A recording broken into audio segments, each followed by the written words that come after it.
The reps in reserve are a giant question mark. Sometimes it's total failure, sometimes it's like 10 reps in reserve. And it's like, that's a set today. I'm working on feel, bro. A lot of times they say they do 5 sets, but they'll do 3 and just off. That shit happens all the fucking time.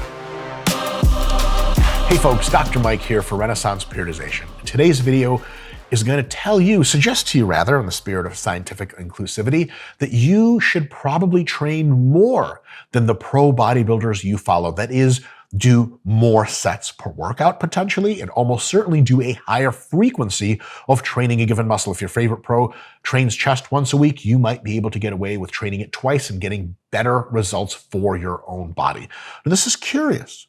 What a curious stance I'm taking. Typically, you might have heard that the pros train a ton and you don't want to train as much as they do because hashtag they're on drugs and they can recover. There is absolutely something to that, but there is more. Because you guys come here to get that smart shit. Begin smart shit now. First of all, the reasons why you should consider training more than your favorite pro bodybuilder. I mean, on average, if your favorite pro is doing 20 sets of workout, maybe not ever do that. Fiber type. Your favorite pros probably are more fast twitch fiber dominant, which means faster fibers usually have smaller volume requirements. They get so stimulated from so little volume, and they're often so big and strong per fiber that they just really don't need much volume to grow. And if they try to do more, they would start to get fatigued and grow less. A lot of the pros that you follow, the reason they could have gotten so big, among other factors, don't you worry, we'll get to those, is that they're gifted in having a higher proportion of faster twitch fibers. And those folks cannot recover from any more training often than they're doing, and what they're doing is just not that big. So in many people, the hamstrings tend to be a little bit more fast twitch than other muscles. How many of you can do 10 sets of hamstrings with good technique and remotely recover for a week later? Almost no one. Now imagine having super fast twitch chest and side delts and biceps and triceps. It's kind of like a whole hamstring body.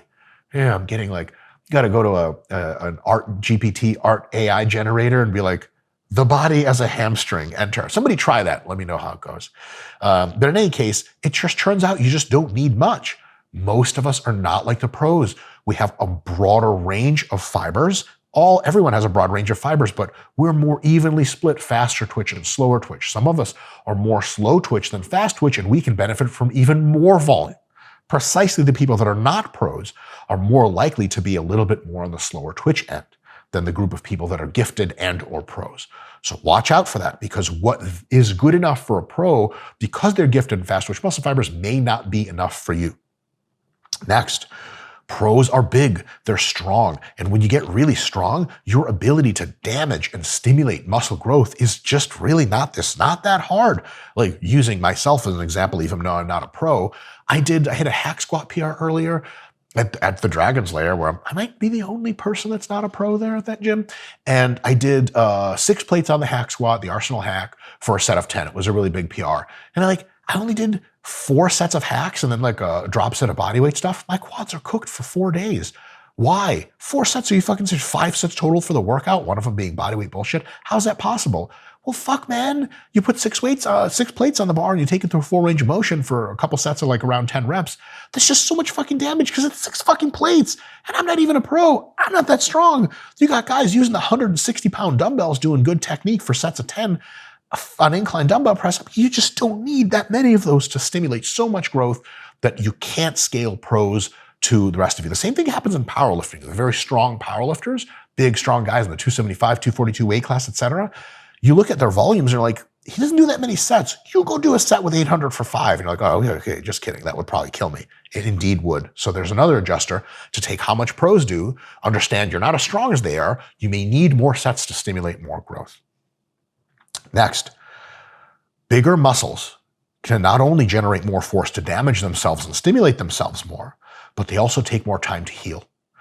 If, back in the day, Marcus Rule, who is one of my favorite pros of all time, just on the sheer audacity of his physique, Google him if you want.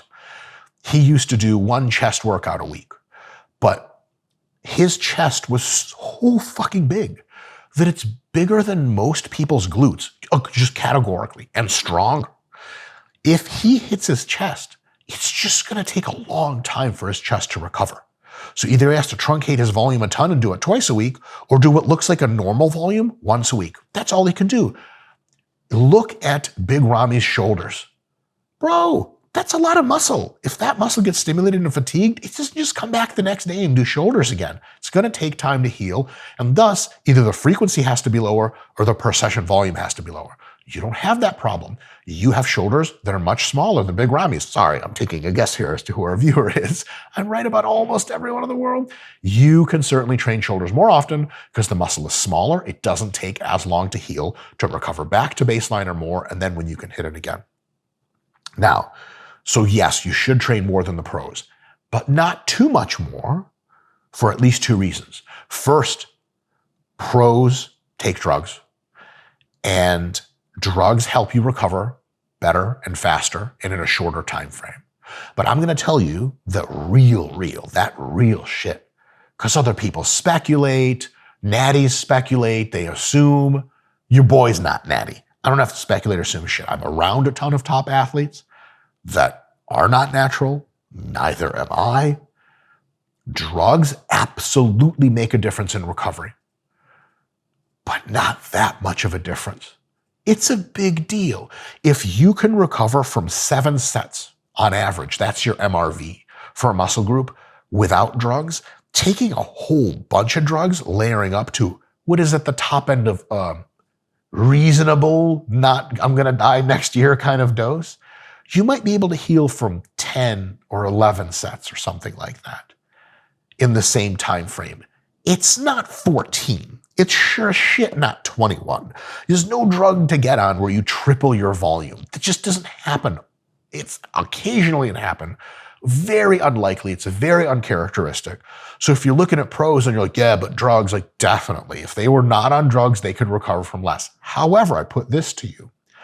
Drugs do a couple of things. In the acute term, in the short term, when you take them for a few weeks, few months, they boost your recovery like crazy. But watch this.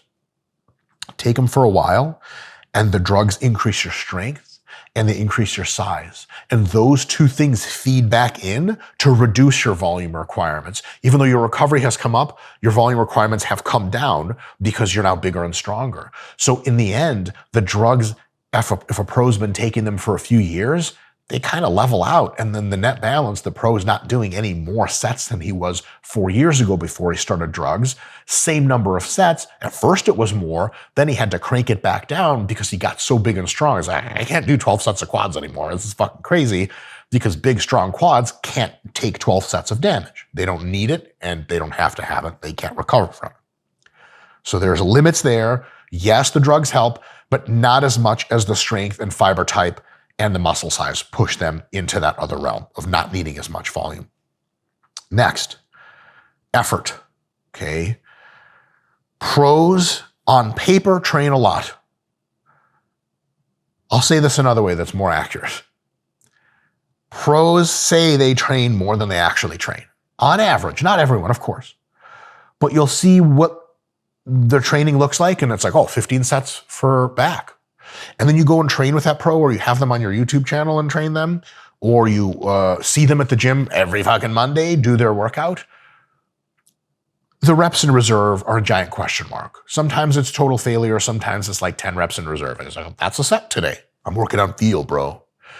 A lot of times they say they do 5 sets, but they'll do 3 and just fuck off. That shit happens all the fucking time. And Jared Feather was on this channel a while back, and he kind of is even more in tune with what the pros do. He is a pro. And he's like, bro, almost all these people just fucking will say how much they train. And it's like half of that or 2/3 of that. So when I'm telling you to train more than the pros, and you see that the pros train with 10 sets per muscle, let's say, they really train with like 6 or 7. So you will still train more than the pros, but maybe if you just copy the pros, you're actually doing the right amount of volume. So that brings that figure down a little bit, gives it some more context. So yes, you should be training more than the pros, a lot more than what they actually train, and maybe a little bit more close to what they say they train, especially on per session volume. How many hard sets of chest, for example, they do on a Monday, right? Now, Here's your path. Here's how to take all this and do better with it. First, you probably in general want to stick at most times between 5 sets per session and 12 sets per session per muscle group. Most people will find their best results somewhere within there. If the pros do 20, fuck them. If the pros do 3, fuck them. Next, your per week or per muscle frequency should be at least 1 time higher than the pros. If the pros train their chests twice, you could probably train your chest 3 times. If they train legs once, you could probably train legs twice. It is usually the frequency is the pros can't handle the most, because when they get so big and strong, their workouts beat their joints up a little more. I could have added that in as another reason. Lots of other secondary reasons. A lot of times they don't train with great technique. So what ends up happening is they're like, hey, like, I train shoulders once a week. And you're like, why not twice? And they're like, man, my shoulder joints can't handle it. I'm like, okay, you're a fucking idiot. You don't know how to train. But also, yes, that's a good point. So if I see my favorite pro with big shoulders trains shoulders once a week, I know that maybe in part it's because of all these other reasons we talked about, and because he just can't recover because his shoulder joints are fucked up. But I don't lateral raise the 80s. I sure shit don't do it with terrible technique, which is probably why I'm not using the 80s in part. I'm using the 15s or whatever. And then you can train shoulders at least twice a week. So give that some thought.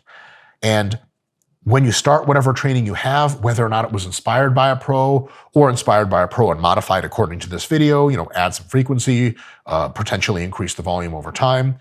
You want the most important feature of that isn't where you start. It's how you auto-regulate from where you go. If your training seems like it's too much, you're just getting tired, not progressing well, you're sore all the time, you never heal, train less, and you will grow. Let me tell you guys about the RP Hypertrophy app. With over 28 preset programs already in the app, you can choose to make your own, you can modify an existing program, or you can just run the programs exactly as they were written by me personally. This app programs everything for you. Exercises, weights, sets, reps, frequency, the whole thing. After every single workout on every single week, the app adjusts to your unique parameters with every single input. We have over 250 exercises in the app with detailed video tutorial links to every single one. You never have to be confused about technique or form ever again. I'm guessing right now you're pretty interested in the app? Download the RP Hypertrophy app today. On the other hand, if this training is pretty easy, you think you could do more and still recover, train more. Increase by a little, decrease by a little, find that place for a few weeks of a mesocycle where you're getting sore, you're getting tired, you're recovering just on time, and you're still progressing. That is your formula for success, no matter what the pros do. Folks, give that some thought. If you want to upgrade your nerd level shit to talk about all these braining concepts in even more depth, consider the members area. It's $5 a month. You get extra videos every week and a whole bunch of other bonus stuff. And if you really want to ask myself personal questions, like, excuse me, Mike, is it true that you at one point had the 3rd largest penis in the entire developed world? I wasn't going to tell you because that shit is in the members area. The answer is yes, but there's some nuance to that story. Team Full ROM, answer your questions all the time every week through video chat. And we have tons of questions you can post all the time. Myself, I'll get to them. Other members, Jared Feather, will get to them. And there's this whole community, and you can have your videos checked for technique, and we'll improve it over time. Tons of programming, tons of diet stuff. It's all included in one price. Give that a look. It's in the description, and I'll see you guys next time.